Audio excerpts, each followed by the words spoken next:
Recording in progress. Right. Coach, I know you talked to your team about the last time Minnesota was in this building, and it kind of was a low mark of the season for you guys. How have you been a different team since that November 22nd meeting against the Timberwolves? I think we're just executing better. The most important part is that we're getting guys healthy, trying to be as healthy as we can, and we're a team that's improving. But I did speak to the team about the last time Minnesota was here, and it just wasn't a good game for us. And from there moving forward, I think we kind of started getting the ball rolling a bit. It's interesting. You almost had a bit of a primer against Minnesota, which you saw in Toronto on Sunday, because Minnesota does a lot of the same things that that Toronto does. Yes. To your point, Graf, they are very similar. A team that shoots a lot of threes, so there'll be a lot of long rebounds. They're an extremely disciplined team at crashing the offensive glass. So we have to have an awareness of that. And then they do a great job of trying to turn you over and get out in transition. Very similar to Toronto. So Toronto, I felt like, was a great tune-up to get us prepared for Minnesota. We'll see how things goes. But we have to go out with that mentality that two teams that we're playing are very similar, and we should be prepared for that.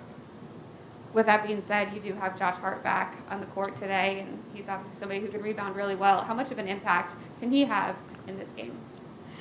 I think Josh will impact this game greatly. He's one of our better rebounders.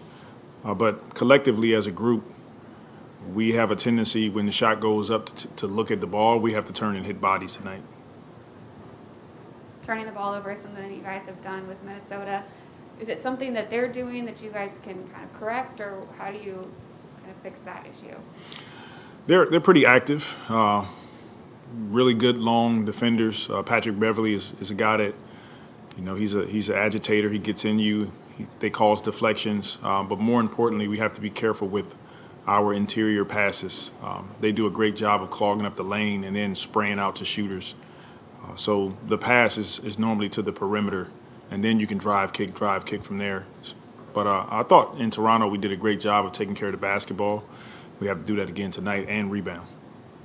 Yeah, you guys are a team that likes to run, pretty good at scoring in transition. When you play another team who's also a good transition team, I mean, do you want to make it an up and down game? Just what's the right balance of playing in the half court versus just getting out?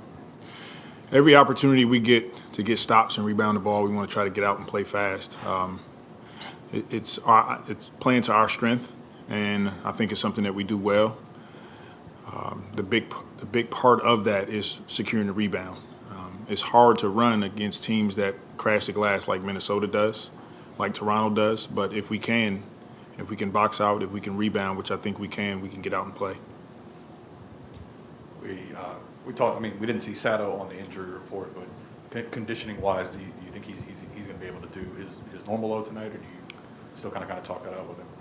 We're still talking it over. We're getting a feel for where Sato is. Obviously, his conditioning needs to be a little higher than it is, missing 10 days of basketball, 10 days of cardio, but we'll play by ear. All right, we'll go to Zoom. Hello, Coach. Hope you're doing well. Coach, how important for you is to slow down players like Jared Vanderbilt and Malik Beasley? What they bring on the table for the Timberwolves from your perspective? Yes, Vanderbilt, he is a monster. He crashes the offensive glass. The moment the shot goes up and you turn your head, he's right there. It's extremely important for all of our guys to have an awareness of where he is on the floor. And you just got to turn and face guard him. He's that good. And he just works extremely hard at it. He has a knack for rebounding the ball. So that'll be important for us. As well as Beasley, we know he can come in and get hot pretty quickly. So just having an awareness of those two guys, being aggressive, and just coming with a toughness tonight will be key for us. Yeah, and as far as Towns and his shooting ability, just what challenges does that present for your big guys when they have to get all the way out to the three-point arc on defense like that? We got to get up on them, be aggressive early, stick hand closeouts. It's what he does well. He can lower you to sleep. You know, he catches the ball at the top and you don't think he's going to shoot it, but he's more than capable and he shoots it at a high clip. It'll be a challenge for us, but, you know, we got to stick together and continue to play our style, our defense, and if we're aggressive and into him, I think it'll present a challenge for him. Thank you, Coach. Thank you.